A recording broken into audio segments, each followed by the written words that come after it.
ভোলার ২০ লাখ মানুষের উন্নত চিকিৎসার ভরসাস্থল জেলা সদরের ২৫০ শয্যা জেনারেল হাসপাতাল, অথচ দীর্ঘ ৫ বছর আগে আসা ৬টি আইসিইউ বেড ও মূল্যবান সরঞ্জাম আজও আলোর মুখ দেখেনি।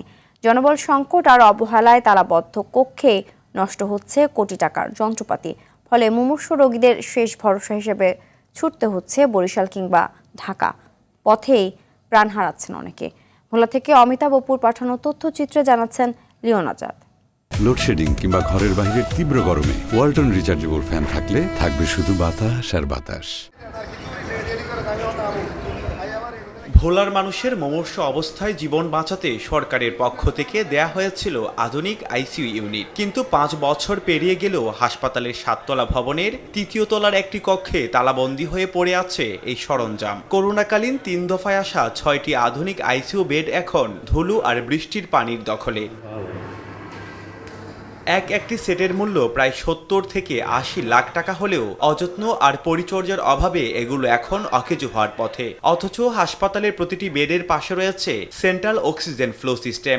২০২১ ও ২২ সালের দিকে এই ইউনিট চালুর লক্ষ্যে ১৫ জন নার্সকে বিশেষ প্রশিক্ষণও দেয়া হয়েছিল, কিন্তু অদৃশ্য কারণে আজও চালু হয়নি কাঙ্ক্ষিত এই সেবা।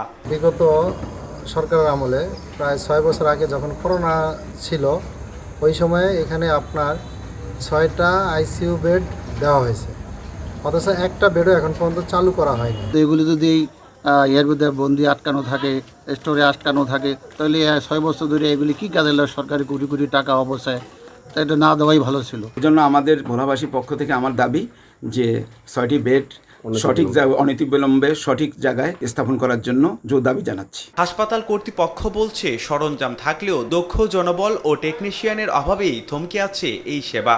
ফ্যাসিলিটি রেডিনেস করা হয় না। ফ্যাসিলিটি রেডিনেস করলেই হবে না, সেক্ষেত্রে ফ্যাসিলিটি রেডিনেসের সাথে সাথে আমাদের man power, expert man power, বিশেষ করে আইসিইউ ট্রেন্ড চিকিৎসক থাকতে হবে, স্টাফ নার্স থাকতে হবে, ওয়ার্ড বয়, আয়া, এদেরকেও থাকতে হবে। সব কিছু যখন রেডি হবে ম্যান পাওয়ার সহ, তখন অবশ্যই আমরা আইসিইউ সাপোর্টটাও জনগণের জন্য দিতে পারবো। কোটি টাকার যন্ত্রপাতির জট খুলে কবে নাগাদ ভোলার মানুষ এই আইসিইউ সুবিধা পাবে, নাকি আমলাতান্ত্রিক জটিলতার বলি হয়ে মাঝ পথেই ঝরবে আরও অসংখ্য প্রাণ? লিওন আজাদ, RTV।